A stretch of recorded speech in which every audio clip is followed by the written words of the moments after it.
All right. Hey guys, my name is Phillip Warrick and welcome to my first deal, which ultimately led to millions. In this podcast, we explore the pivotal first deals in real estate and business that defined what type of investor that you are. Whether it was a first deal that inspired you the most or a challenging one for which you learned valuable lessons, each story is unique. We interview very successful investors, local real estate gurus, business moguls, authors, and celebrities from all over the world, providing inspiration and insight, whether you're a seasoned professional or you're just starting out. Today, we've got a very special guest, Edgar Salgado, also known as Edgar the Connector. He's a real estate entrepreneur and the host of his own podcast, Dream Start Own.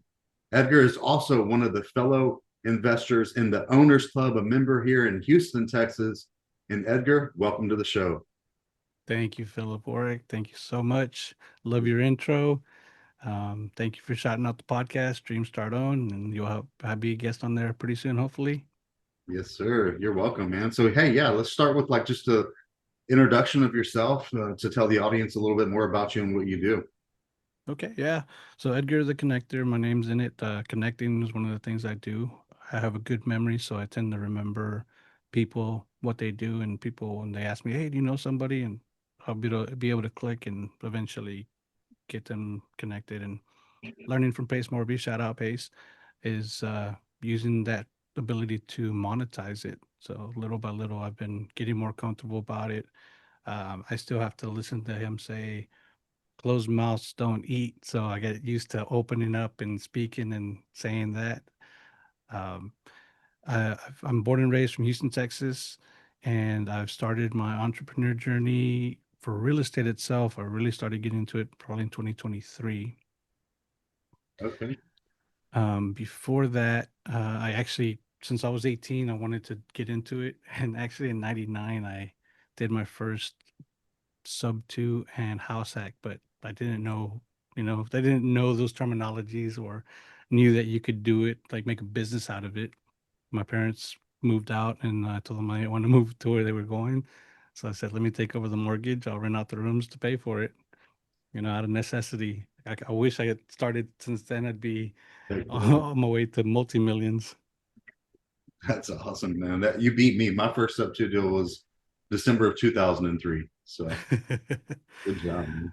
Appreciate you. I just wish I expanded on it. I've been an entrepreneur since I even knew what the word was. I started cutting grass when I was like 7 to make money to buy my own things. My parents got divorced when I was about 7, 8, and I never asked her for things. I still don't ask her for things, and I've done it myself. Sold candy in middle school, and just I mean, when consoles came out, I used to be a big gamer. I would buy multiple consoles and sell them so I could get mine for free, essentially, and just little by little been going at it.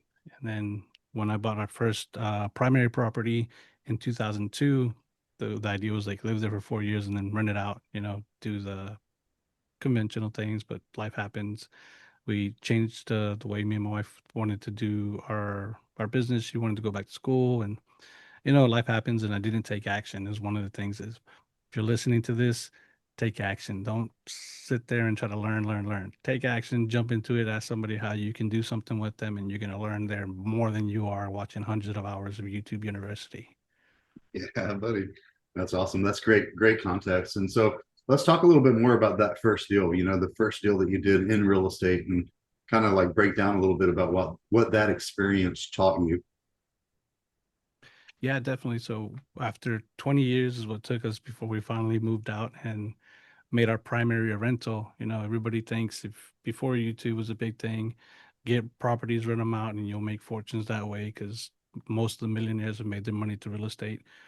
We finally put it to rent out, and then for 2 years it was renting. We were still cash flowing about 600 a month, but after 2 years, just little repairs here and there. Even though we basically refurbed the house, we basically broke even. And then towards that second year, so this is probably 2022, I had been learning about Pace Morby and SubTo. Saw him on a podcast that he wasn't even a guest. He was like a friend of a guest. And I learned about SubTo. I was in another community. I didn't want to pay for SubTo. So I said, how can I get into this without paying for it. I jumped into the free group, and then I said, you know what? I'm gonna sell my townhouse to a sub 2 student so I can get the contract, the title company servicing. I'll make more money than I would on the market. I can't Airbnb it. I can't uh, rent by the room. I didn't even know rent by the room really by then. And I did that, and I learned. I got the connections. Then 9 months later, I picked up a property sub 2 that I turned into sober living. There you go. Yeah. That's awesome. That's awesome. It's funny because you talk about SubTo, right? And Pace Morby, he's a huge influence for the whole industry, not just SubTo. And I feel like a lot of times people think and they have this misperceived conception that it's only about subject to deals. You know what I mean? So there's so much more in that community than SubTo. So what have you learned since that first deal, by being in this community? And obviously you went from just getting the contracts from somebody else to getting into the SubTo community, right? Yeah, definitely. First, I joined Gator to just be a part of the community. But even then, that's still limited compared to what you can get with the actual sub 2 because that community is so much larger. And then went to Squad Up Summit, and he had Owners Club and the offer for that and what he's been able to do for the plant guy. And I was like, I'm nowhere near in that hole. I should be able to just go up by being having more access to Pace's team and learning so much more. So then after Owners Club, I finally got into sub 2 and just meeting people, networking, and telling them about the vision, being pushed into our goals by Pace. And yeah, the community having just so many different things to do, like you mentioned, is not just sub 2, is business buying, RVs, single family, lease options, so many things to learn that it's hard to try to focus on one thing. And I love doing, I learned something. I was like, oh yeah, I can do that. And that's the most difficult part about me is trying to focus on just a couple of pillars instead of everything that comes into my vicinity. Yeah, it's people think it's the shiny object syndrome, but it's really not, right? It's like just becoming a transaction engineer. Like no one, each deal that gets in front of us, there's a different solution for it, right? And so you end up doing a lot of things. You mentioned sober living, and a lot of people probably aren't familiar with that. So what's that about? Yeah, sober living, that's a property we have that houses individuals that have gone through um they're basically have a disability of addiction, drugs, alcohol, and they've gone through recovery center, they've been sober for 30 days, 90 days, and then our operators, they vet them and they bring them into the house and they do get them on their feet. This one's Bible based, so they get them settled and something to focus on, and then they help them find jobs and they stay there until they need to. We've had a guy there for a year and a half and he's doing well, but he loves the atmosphere and just decides to stay there.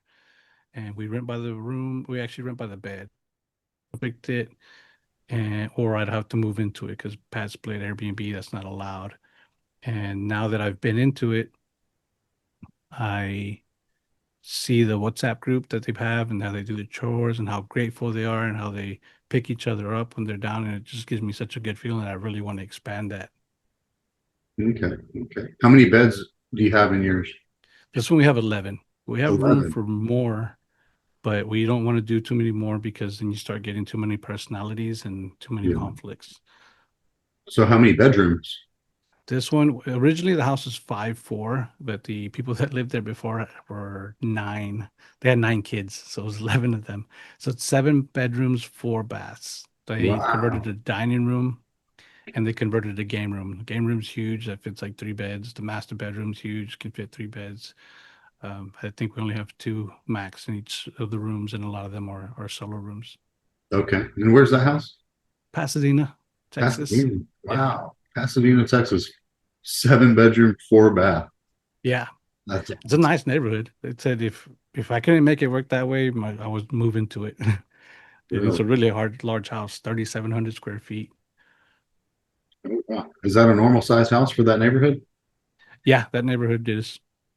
Okay. So what subdivision is it in? I'm in Pasadena, so Um, I my awful. forget, but it's right behind that big church on Fairmont and Center, next to Okay. that park where they just built that big bridge. Okay. That's Fairmont Park East, Yeah. right? Fairmont Park East. Interesting. Okay. Cool. And the HOA doesn't have like restrictions against doing that? They Or can, but because they are protected class, it's still considered a single family from the Department of Justice, the governor. We actually had a town hall because they they sent us to fire marshal. We don't know if it was a member that was salty that was asked to leave the house because he was stirring the pot, or if it was HOA. But the fire marshal showed up, talked to one of the guys, thought we were a boarding house, and said we had 72 hours to install sprinkler systems or shut down.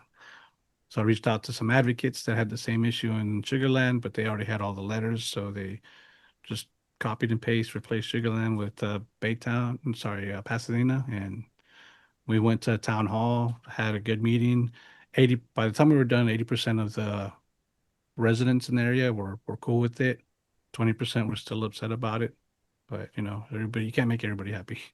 right on, right on. I love it, man. You know, like putting purpose behind the profit, right? Obviously, with 11 heads and beds, like you're probably making a pretty good profit in a neighborhood where it was probably not sufficient to do sub to and get a profit like with a long-term tenant, right? So Right.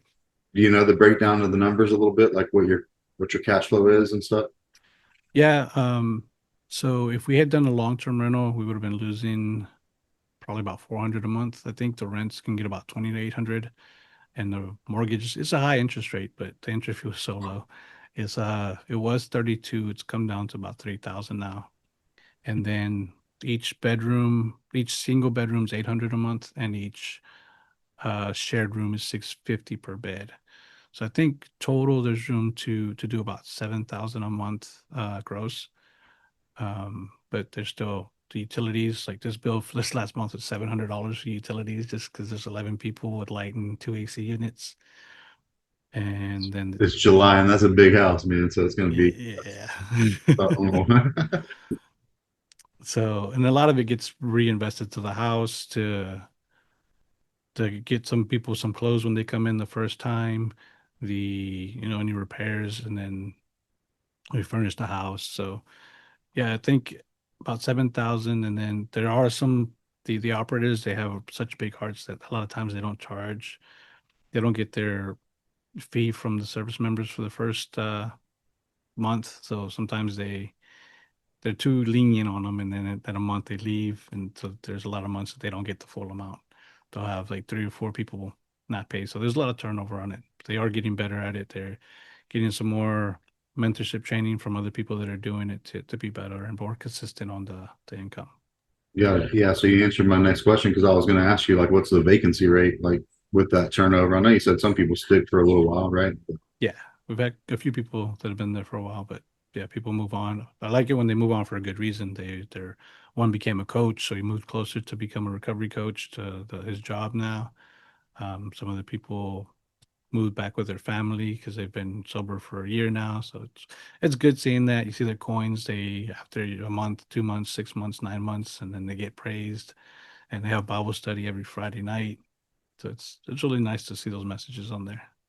That's great. That's awesome, man. Congrats. That's awesome. Thank you, I thank love you. it. Like putting that, like I said, like putting purpose behind it, it's great. So since joining Sub Two, like you said, you went through Gator and then you're part of Owners Club now. So what would you say Yeah, separates your mindset today from the mindset that you had, before that first deal being an Owners Club? Owners Club, man, just don't limit yourself really. And then whatever goals you have, if you're networking, making acquaintances, friends, your goals can easily expand 10x. Uh, then just continue talking to people that have done it. I mean, Philip, you've done so many deals already, so I'm hopping in this podcast to get to know you better, to work with you more, to learn from you, to follow in your footsteps in some things, and just being in rooms with people that are doing amazing things like yourself. And Doran's got that 30 million property that they did, the hotel. Just being able to talk to the people like that, see what they're doing, and just opening up that mindset. And then Pace just sharing so much with us from what he's learning from his mentorships that he's in. It's just like my limits are being removed. Those barriers are being removed. Yeah, I love it. You mentioned earlier like something to the tune of like, yeah, I could have learned from YouTube University and and all these things, right? But I'm a true believer in like we learn from doing the business, right? We got to make it messy. We can sit through all the seminars that we want to and all the YouTube videos and read all the books, but man, you don't really start learning until you start doing the business, right? You can learn as much as you want, but until you get into the weeds and actually do it, that's where you're going to really learn and remember, right? And most of the first deals, come with unexpected challenges, obviously, right? Funding challenges, contractor challenges, the mindset, right? Just fear in your own head that bounces around all of our heads. Like, honestly, every single deal I do, and you mentioned it, man, I've been doing deals for over 20 years, 23 years full time. We've done hundreds of deals, hundreds of SubTo deals, but that fear is still there, literally on every single deal that we do, right? And so what's a story that you could share that like maybe nearly stopped you on your first deal, or how did you push through some of these, setbacks, challenges, and fears yourself? Yeah, definitely that sober living, that first sub two I picked up, the mortgage rate being high. I Before I bought the house, I reached out to some operators, and this operator was talking the talk. He's like the Michael Jordan of operators. And he says, "Yeah, I can make it work. Just go ahead and lock it up." So I was like, "Okay." So I locked it up, and he started doing what he's supposed to do. He got two members in the house, I think three for a little bit. One stayed for a good bit, and then he ghosted me. Just stopped answering my calls. Stop. Yeah, it was pretty bad. So I had to start reaching out to people and find out how I could find an operator for it. And luckily, I did find two more to take over the house. We're so happy to do it. And if I had just given up there, or just, had that one bad taste, say everybody's like that, they're just gonna ruin you. No, you're gonna learn from it. Learn that you have to vet people more and show that they've actually doing what they're saying. But when you're doing your first deal, you get so excited about things. You're gonna, it's okay this, it's okay that. So with your first deal, just try to take the time to really look into it and not just say it's gonna be okay. It's gonna be okay. But I mean, at the end, it is right. You do take the action, because if you fell, you fell forward. Love that. And I saw that on your YouTube channel too. And it's almost like, fail forward fast. Like the mistakes we make are the ones that we're going to learn from the most. And you're either going to learn some or you're going to earn some, right? But either way, you're going to win, right? It's part of it. But having that mindset to know that, you know what, I can recover from whatever, right? So just take an action. Love how you're doing it. Yeah, definitely. I love the way Pace says that too, about just failing so many times will get you faster ahead than waiting and try to put all the dots together, put all the puzzle pieces together, and then taking action. Yeah. And I think a lot of people getting into the business, right, they overthink everything. And I've, I had a mentor a long time ago that they used to say, there is no such thing as a perfect deal. There's no perfect deal. Every deal has its own differences and things. Now we're going to be educated as much as we can and look for a great deal, but there's risk involved. Every deal comes with its own level of risk, right? But, I kind of wonder too for you, like, what if you had to start over again? What would you do differently today? Or, would you do it the same way that you did it before? No, definitely good question is to find people to partner up with. I did that first one by myself, and I mean, it could probably have gone a lot better and could probably be making a lot more. But yeah, find somebody that's doing it, reach out to them and see how you can work with them. That's one of the things with my podcast. I ask my guests is, how can somebody work with you? So people that want to start can reach out to them, and then they can hear all the different stories and say, "Hey, I vibe more with this person, and this is how I can work with them. This is what I can offer them. This is what they need." They're telling you what they need, what you can do for them. So being able to do that and just have that shortcut will easily make your scaling faster, your progress faster. Okay, let's break that down a little bit because I think a lot of people, me included, like I've been basically a lone ranger, my wife and I, for 20 plus years. And it wasn't until the past few years where we started opening up our business to other people who want to get into the business and being open to, doing partnership deals and joint venture deals with other people, which has really, helped us do a lot more volume than we did before. But I think the misperceived conception with people is like they have to do it themselves, right? Because there's like a scarcity of deals or scarcity of opportunities. I'm not going to make as much if I'm sharing the profits with other people. So let's break that down a little bit, man. How does that look to you as far as doing joint ventures and sharing in the profits? It's helped me get into a lot more opportunities than I would be able to do by myself because you're limited with what you can learn, you're limited with what you know, you're limited with the connections that you have. Reaching out to people, like I recently did a podcast with the Get Creative, so Pace Morby's podcast, but I was with Justin Tumanowski because I did one deal. I partnered up with Lever, shout out Houston SubTo Owners Club. We partnered up with his deal on a fourplex. And then because of communication with another guy, Matei Chalbegan, he referred me to a Morby Method lender, stack lender person. So Josh Smith, and then his partner, Chelsea. These are all SubTo members. Most of them are also in Owners Club, and we were able to close on the fourplex, get money back. And now I'm owner with the fourplex with Lever, something that I probably wouldn't have done by myself. I would have never found that deal because I'm not looking in that area, but it's cash flowing. Adam Colburn, I partnered up with him. I own a sober living property in Knoxville, Tennessee. I've never been to that area, but I've been able to basically double the people that I'm working with, as in sober living wise, the people that I'm helping that way by partnering up with him and spending a fraction of the time and money that I would have done it by myself. Shout out to Brenda Villafranco. She helps me get all my Gator deals. I lend money with her and get returns, and she does most of the vetting. And I just verify the stuff, but she does 80% of that work. I just provide the funds that I have available at that time. And I mean, I tried doing Gator a couple months before I met her by myself, and it was difficult trying to do all the underwriting and what you need to do and what you're not. They've already done it. They have the experience. You don't have to go and do research on it. So that helps out so much more. Love it, love it. I'll have to get connected with some of your people. I know a lot of the people whose names that you mentioned just now, and I'm actually helping Adam right now with a couple of deals in San Antonio, which is cool to be able to, give back and see if we can, help him with those deals. And so, love to learn more about, how you partner, what each person brings to the table, and kind of how that's all split up, right? So, um, just curious, how did that first deal specifically lead to your next opportunities, right? And then eventually to basically where you're at now. So my first deal when I sold my townhouse, just being able to get into the community, having the servicing company. So now when I did a SubTo deal, I knew which servicing company to go to because I've already been dealing with them. They've been paying me on time, and I know that they're trustworthy. The paperwork, the transaction, all that was great. Now title companies, instead of me calling, looking for title companies that will do SubTo deals, I have that access. So when I started talking to people in the community and people would ask, hey, who did you use? I can say, hey, I've used them. So then people are thankful that you're able to help them out. And they reach out to try to help you in return. And it all just compounds and it builds up, and you make friends, you make acquaintances.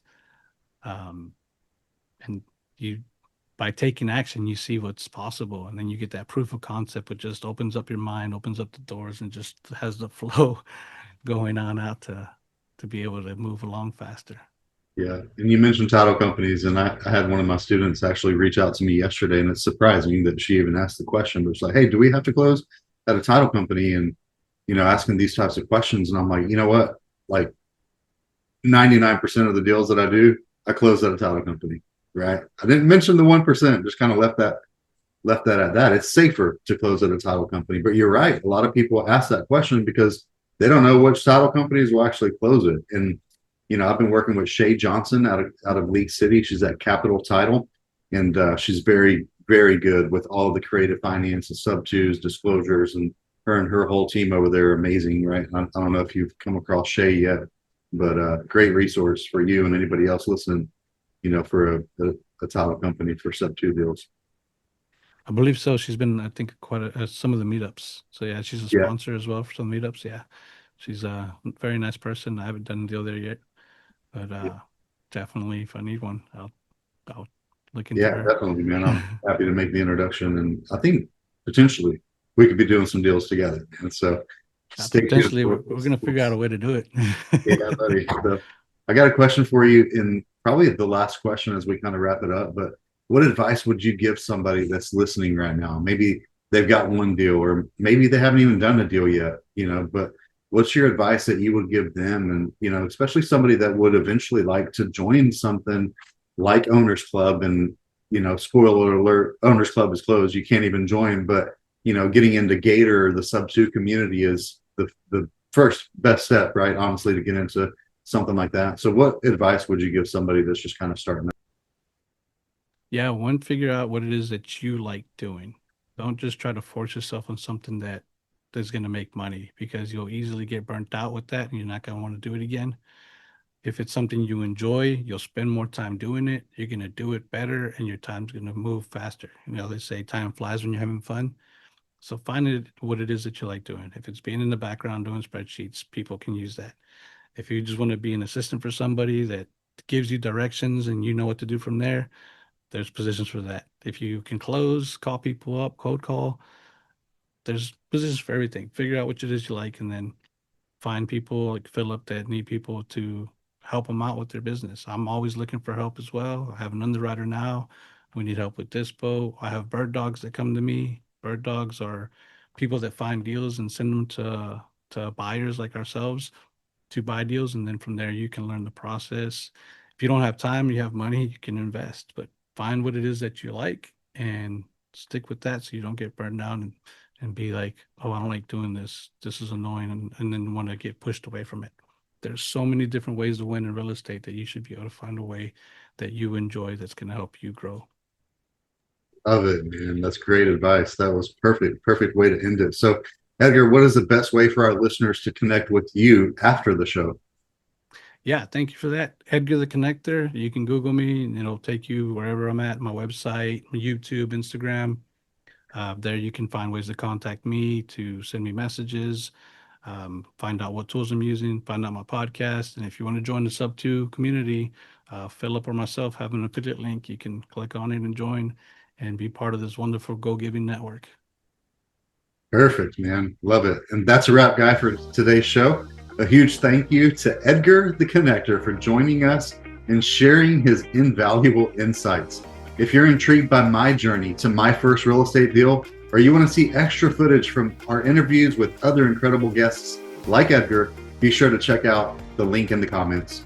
So make sure when you do that, just click and leave your thoughts, right? Additionally, if you're looking for funding for your deals, or you have deals and capital that you'd like us to consider, or if you're interested in seeing what we do firsthand at my office, all the information you need will be down below in the link. So if you know that who'd be and also if you know who would be a fantastic guest for my podcast or for Edgar's podcast, please reach out. Introductions are always welcome. And please do us a huge favor, like and share the podcast on Spotify, on Apple Podcasts, and YouTube. It makes a big difference. Your reviews are especially appreciated, and they help us to reach more aspiring investors. We'll be back soon with more insights and stories on your first real estate deal on the way to millions. This is Phillip signing off. Edgar, thanks again for being here. Thank you all for tuning in. Thank you. You're welcome.